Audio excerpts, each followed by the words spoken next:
Right, so we talk about the atheistic worldview and we can call it Christian worldview. Like, we could say that those could be the two major worldviews in the Western world. Is that true? Well, technically, there is more than Christian worldview. It's more like a theistic human when you have multiple religious worldviews, claiming that there is more than what we can see. So there is this ultimate being, and yes, you can talk about theistic worldview. And those who are saying that, no, this is all what you see. It's natural world, and there is natural causation, this close continuum between the cause and effect, and the cause being material, and so on. So there are this kind of, so to say, the poles, different poles, yet between them there's a whole spectrum of different theories. So this is not the only worldviews. There's multiple worldviews, but these are somehow competing in academia to believe whether there is more or this is all. Can you mix those views? Yes, that's what usually happens. Every single person, no matter how determined we are to keep one worldview, we often borrow from each other. We are influenced, and sometimes subconsciously also we adopt certain assumptions about reality which belongs to somewhere else. So we could say that there are thousands of worldviews. Yes, thousands of worldviews. Okay, so that's a lot. How can we choose the right one? And that's the real challenge now. When we say in the beginning, what's the biggest challenge in making sense of the world? How do you select the right one? Is there a right one? Or can we do some kind of combination of worldviews? Or do we need to have this interpollination, so to say, and mixture and hybrids and so on? So I think that to navigate this mess and this madness, we need some kind of strategy or method. We need to first outline certain kind of criteria of selection. Once we have this framework and criteria, this can help us to adjudicate between the worldviews, to validate or invalidate a worldview. Yet the danger is that some people will see that already this criteria belongs to a certain worldview. So they believe there is incommensurability between worldviews. There is no way of connecting the worldviews and so on.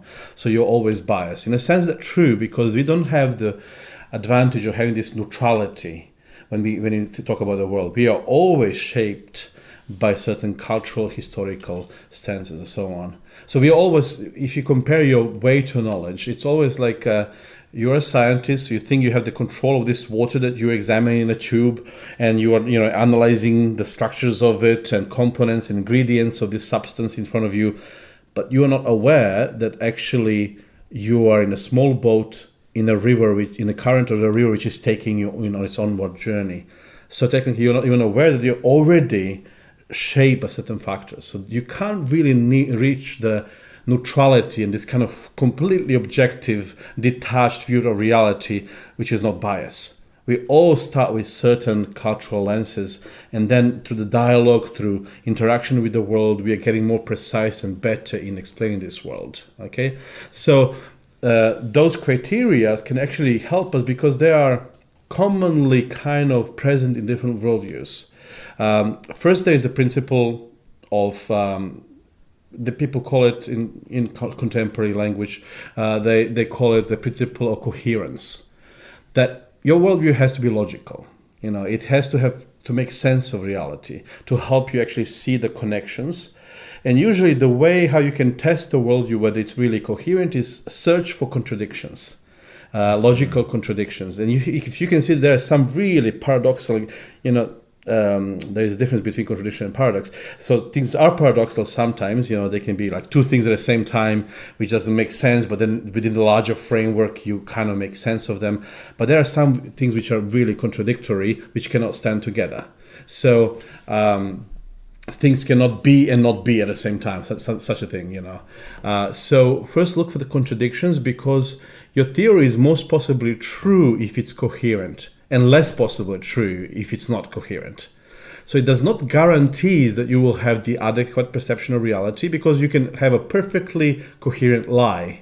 Okay, so this criteria doesn't really rule out things as bad or not, validates or invalidates the worldview, but things are most possibly true if they're logically coherent, if you can really make sense of reality. And here we are talking about our worldview as presuppositions, our assumptions about reality, that they are not contradictory. Then there is also the test of experience, which is in science and philosophy called the principle of correspondence. So first one was coherence, this one is correspondence. I love the first one. Yeah. The second one is like corresponding. This one is even better because I think it's a test of reality. Does it really hold the water? There is evidence in reality. There is certain kind of facts around that you can gather, empirical tests you can do and see whether the worldview delivers what it promises. So if Christians are claiming that prayer and communication with God really brings a difference in their life, and they start to communicate with something beyond themselves, or it makes a difference and sometimes prayers are being heard and then things happen which would not normally happen and so on. So that's something you can actually test whether it works or not. It's on a simple basis that the worldview describes reality. If it's not fitting in your reality and experience, it's most possibly not true. Let's say, let's try to just briefly illustrate this by testing Marxism and communism. Okay, so the solution to human problem, they would say, is we all feel that we are not living the life that we could live. We are not achieving this more because of social inequality. So in order to solve the human problem, you need to achieve the social equilibrium, political social equilibrium, meaning that everybody is the same, and then we're gonna not have these historical struggles between those who are up and those who are down and so on. So by solving this social constellation, social structures, resolving this and making it everybody to be equal, you're gonna solve human problem. So, well, it's very coherent theory, yet in reality it did not work. Because somehow there are other factors. Human problem is defined in very reductionist terms.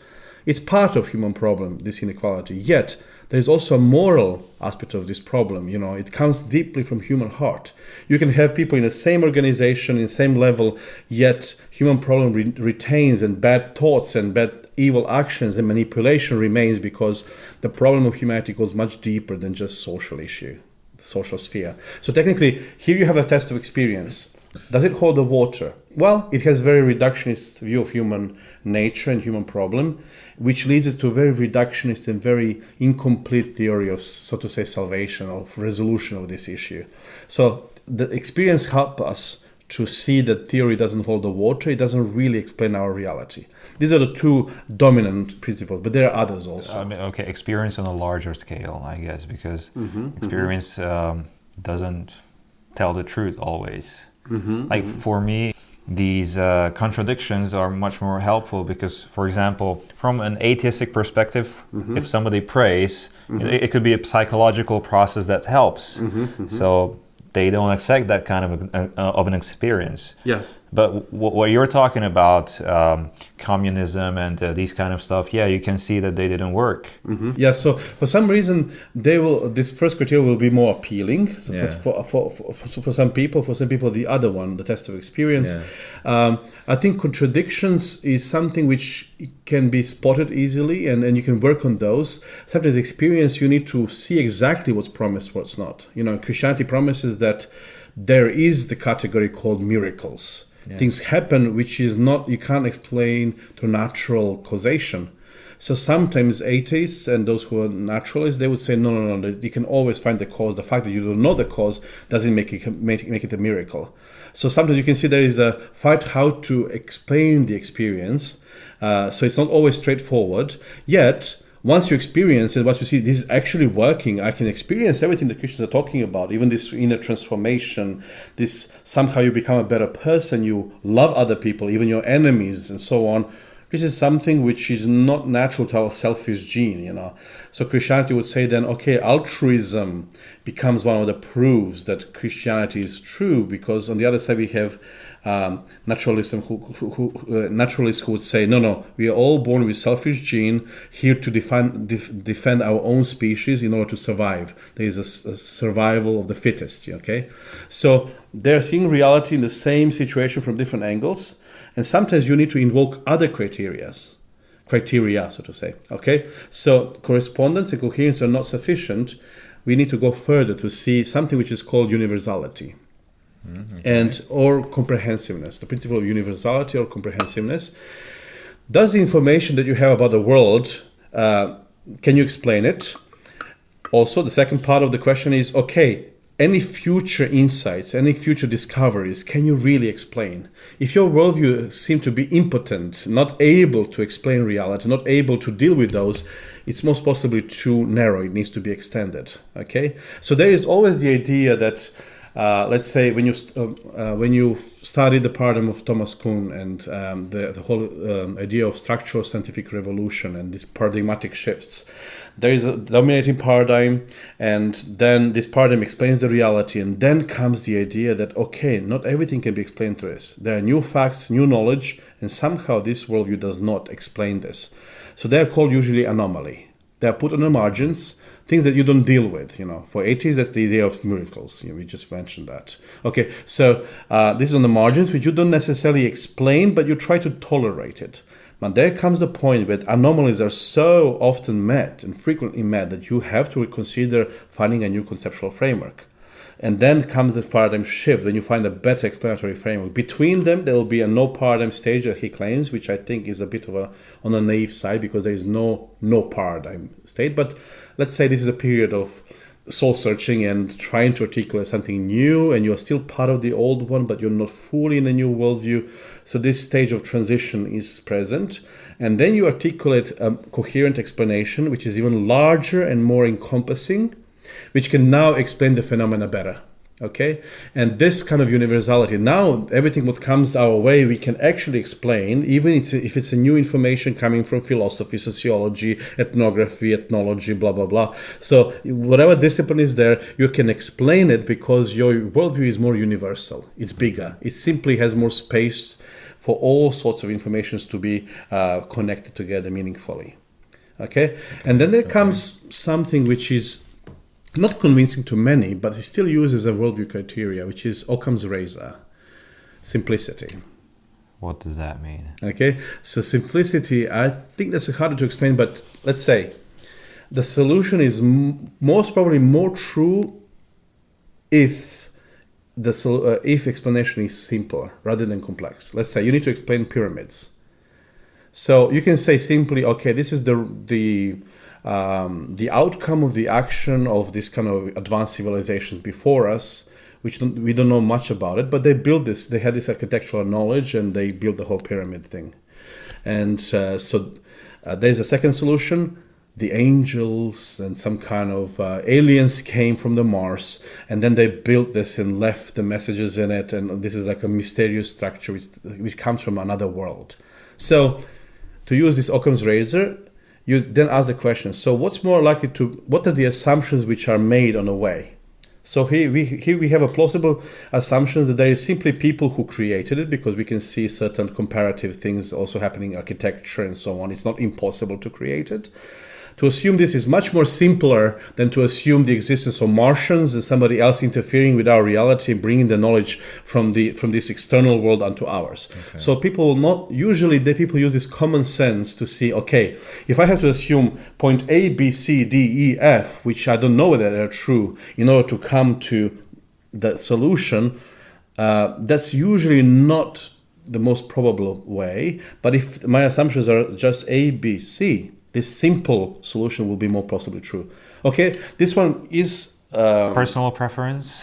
I feel that the first three arguments that I gave are much more powerful. Yeah. Yet for some people, this will be convincing. If you take a lot of philosophing to come to the solution, they will be more suspicious towards it. Okay, yeah. Not to say that there is something neutral called common sense, because common sense is always culturally shaped. Anyway, and there is also a last one which I was thinking I think it's very necessary to explain. This is kind of the combination of all of these, and it's called explanatory power. Okay, how well this worldview explain your reality? Does it work or not for you, for as a platform for living and for structuring and managing your emotions, as well as doing other roles of worldview that we mentioned last time? So this explanatory power technically is often used as a posteriori proof, meaning sometimes you cannot, on few arguments, dismiss the idea of the existence of God, neither can you prove it. Okay, so there will always be like this 50-50 discussion and debate, what you can prove, what not, sometimes you will notice that everything rests on certain assumptions. So the question is then, how do you then test those worldviews? Sometimes you need to see the fruit of the theory,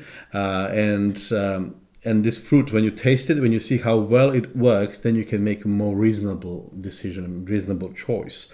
So let me give you an example. When you watch the movie through black and white screen, you can see what's happening. You're seeing the main actors, and there are decades and decades of people who actually watch it black and white. Now, when the color TV came, suddenly you can see a more fair representation of reality, because we do not live in black and white world. We are always surrounded by colors. So without need to prove that this is a more accurate picture of reality, people already knew, that explains our reality better. And it tells us about what we see more accurately. So it explains our experience and confirms our experience, confirms it, so to say. But now that we have HD and even 4K quality on a screen, this is literally 8K. As if you were there. Yeah. Which one? 8K. And 8K, which I don't even know how it looks like, but already 4K is very great for me. Imagine now TV 40 years ago, and now. If you show the person a few decades ago 4K quality TV, they will be even scared, how well this represents reality, and what's this? This is some kind of miracle, and so on.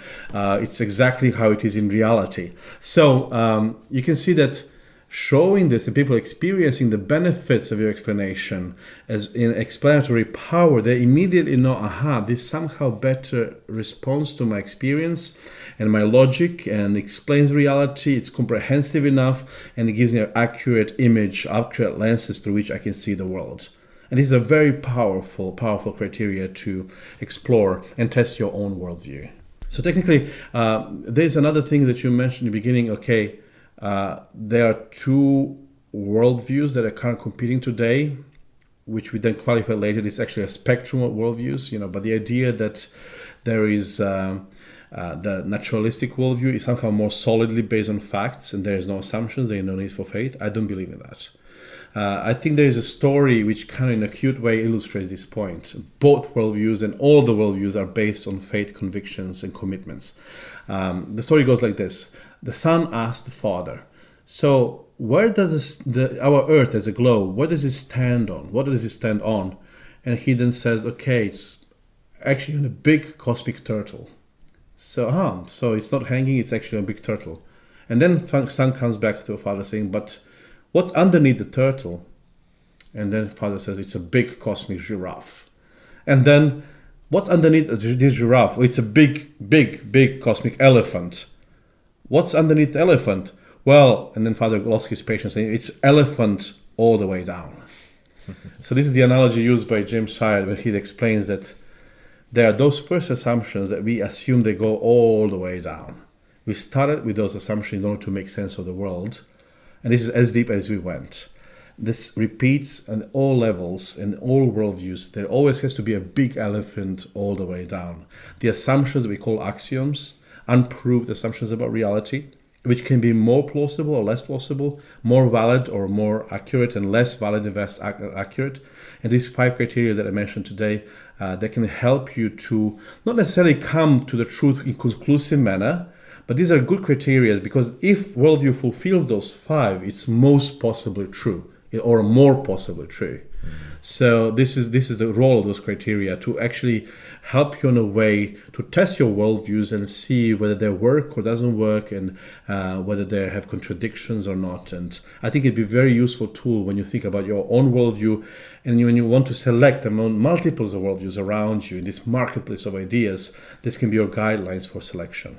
Wow, Tihi, this is amazing. Let us sum up everything. So when our audience go home, actually they're at home watching.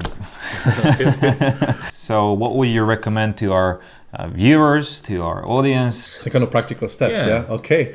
So, well, it's important to really understand yourself better on your journey towards meaning, towards more. Socrates would say, you need to examine yourself, to question yourself, and so on. This criteria can actually help you to question your own worldview as well as worldviews around you. Don't accept anything by default. The fact that you are born in certain tradition doesn't make it true necessarily. So there is always this life journey towards more, towards better worldview, and towards better view of reality that can help you make sense of your life, and so you can live fully, you can reach your potential. So I would say those 5 criteria can be translated into 5 questions you ask yourself. Is my worldview logical? So that's the test of logic. Does it make sense? Is it a coherent explanation? If not, maybe you would consider something else as a better solution, which fulfills this criteria. Okay. Second question you can ask. You can actually ask yourself. So is it something that supports my experience? Does it explain my experience? So this is technically an experiential test. Does it work in reality, so to say? If it doesn't work, if it's something which you really, you make certain claims that this is not what happens in reality, you would do well by replacing those. Let's say if you don't, just a very caricature example. So if you claim that there is no gravitation, you might be prone to jump from the building, but you're going to kill yourself. Okay, so better adjust your theory that there is gravitation as a force, and this will help your living to be more full. Okay, so can it be proved by logic and experience? Then third question is, when you find out new things about world, about reality, about God, about anything you know, can your worldview take it or not? Is it universally enough, comprehensive enough, or maybe you need to extend it a bit or replace it? Then is your explanations, are they more simple and more according to our reality or not? Or do you need to make a series of assumptions, something that cannot be proven or not? Most possibly the simple solution will work better as explanation, even though this criteria can go both ways. It can be used positively or not.